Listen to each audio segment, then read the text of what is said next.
Hi guys, welcome back to my channel. Today I have swatches for you from the brand Cirque Colors. So they are re-promoting some of their pinks and like reds and purple shades for Valentine's Day this year. So I have 6 creams to look at today.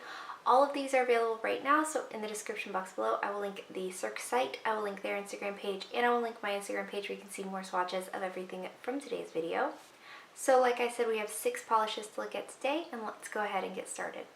So first we have Whitney, and this is an extremely light pinky purple. I would say it leans on the like mauve side, but if you added a drop of mauve to a white base.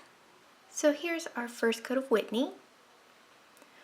And this covers pretty well on this first coat considering how light of a color it is. I do just have a couple streaky spots, and this cream formula does level out pretty nicely.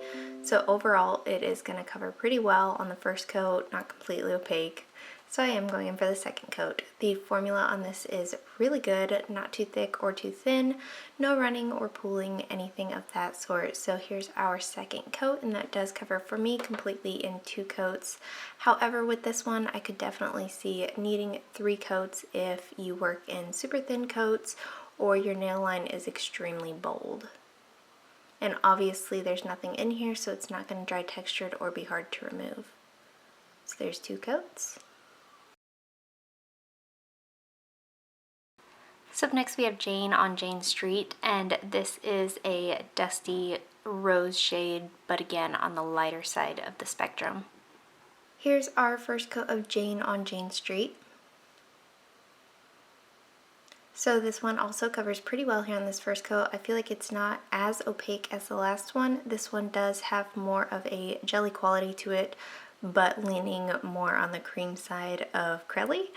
Formula on this again is fantastic, a little bit on the thicker side, but it stays right where you put it. These creams are very buttery, very smooth, easy to work with, very beginner friendly formulas. So this is completely opaque in 2 coats for me, and this is also going to dry down very glossy on its own. Depending on your application, again, you may need to go in for 3 coats on this one, though I think it's less likely than needing 3 coats on Whitney. So there's 2 coats. Up next we have Cosmopolitan, and this is an orchid purple cream. So here's our first coat of Cosmopolitan.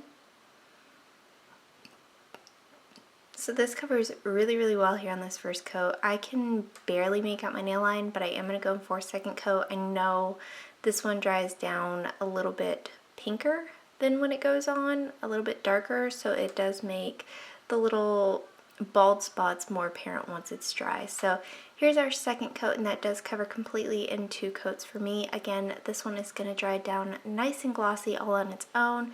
The only reason you would want top coat here is to keep your manicure lasting a little bit longer, but it's nothing to cover up any kind of texture or anything like that.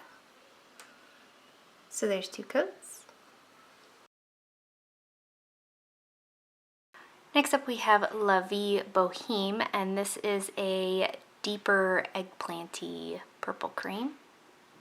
Here's our first coat of Vie Boheme. So this one covers okay on the first coat. It is obviously a little bit patchy and streaky, so I am going to go in for a second coat. But again, the formula on this is so fantastic, and I feel like Cirque has my ideal brushes. The SU ones are too wide for me. OPI doesn't have the rounded corners. So these are the easiest for me to work with as far as getting a clean nail line goes. So this is completely opaque in 2 coats for me. Again, it's going to dry nice and glossy all on its own, and I didn't have any kind of staining with this one either. So there's 2 coats. So up next we have Nolita Lolita, and this is a flamingo pink cream. Here is our first coat of Nolita Lolita.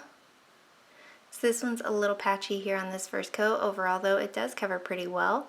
Formula on this is pretty good. It's not too thick or too thin, but I will say it is thinner than the creams that we've looked at previously in this video. But again, it's not going to run or pool. You just have to be mindful, or I do, to work in a little bit thinner coats. So here's our second coat, and I stopped at 2 coats on video. I thought in person it looked opaque. but once it dried down, because it does dry down a little darker, it was easy to see a couple patchy spots. So for the swatch photo, I did go in for 3 coats. But there is 2 coats. And then lastly for today we have Blushing Queens, and this is a watermelon pink cream. And here's our first coat of Blushing Queens. So this is pretty opaque here on this first coat. I can barely make out my nail line, but I am going to go in for a second coat. Again, the formula on this is very smooth, buttery, easy to apply. No complaints on any of these formulas whatsoever. And this is nice and bright without having to do a white base. So here is our second coat, and that does cover completely in 2 coats for me. Again, the formula is a dream to work with. This one's going to dry down nice and glossy all on its own. If you want it to last, you want a top coat, but it's not to hide any kind of texture or anything like that. So here is 2 coats. So my favorite from today's video is called Jane on Jane Street. I really like these dusty rose shades. I really like pink. I like their cream formula. Jane on Jane Street was a really good one, so I do highly recommend it. And that is it. Let me know in the comments below what you guys thought of these polishes. Let me know if you plan on picking any of them up, and let me know what your favorite from today's video was. Give it a thumbs up if you liked it. Subscribe if you'd like to see more from me, and I will talk to you again next time. Bye.